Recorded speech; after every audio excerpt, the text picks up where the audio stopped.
All right, good morning, everybody. Let's talk about social media marketing and attribution. So what I mean by attribution is who you give credit to for a particular sale. So if you click on a link and you arrive at a website and you buy something, generally you're going to be able to track that that sale came from that particular place. But let's show that that's not the entire picture.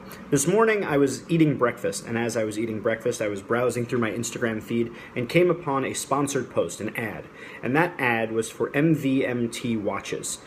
Look like nice watches, so I click through on the little button that says Shop Now, and I arrive at their mobile website, start looking through their different men's watches, and I decide I like these watches.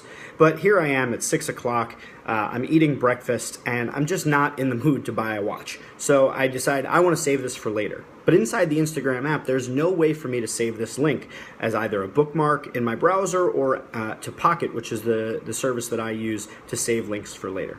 So then I have to go out to my Google app. I type MVMT into the Google app. It brings me to the MVMT website. From there, I open it in Safari. And in Safari, I'm then able to save it to my Pocket account. So when I eventually go back there later and I decide to buy one of their watches, the attribution for that is going to be Pocket, which leaves very little data for MVMT to hang their hat on and say what did or didn't work. But it all came from that particular Instagram ad, and there is no clickstream data to show that that is where it all started. Now, mind you, if we look at another level of it, there are some of you that are watching this video right now that may have opened another browser tab and went to MVMT watches. Now, you may have Googled that, or maybe you just went directly to mvmtwatch.com or whatever their website is.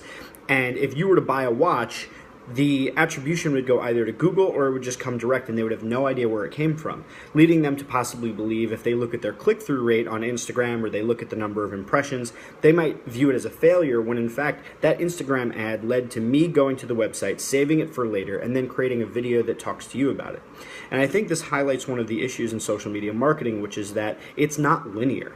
So while I do like to talk about the ROI of social media, and when we look at it from a clickstream perspective, or we build in some sort of a tracking mechanism where maybe, if you saw this on Instagram, you put in a certain code, and then you can track that that's where it originally came from. Otherwise, you're going to have an attribution problem. And that's not to, have some snake oil salesman work around and justify the lack of results-driven data in social. It's really to highlight that the truth of attribution on the web now is very difficult to track. And where we're made aware of something versus where we eventually buy something, there may be a giant gap in between. So I think we need to, as marketers, find a way of talking about this that doesn't feel like we're skirting around the issue, but rather that we're explaining it in a more holistic way. If you have additional thoughts about social media marketing attribution and you want to contribute them to this video, please leave them in the comments below. And I would love to have further discussions with you or expand upon this if you think there's more we should talk about. But also check out MVMT watches. They're pretty cool and pretty minimalist. And come back and watch more of our videos. Take care.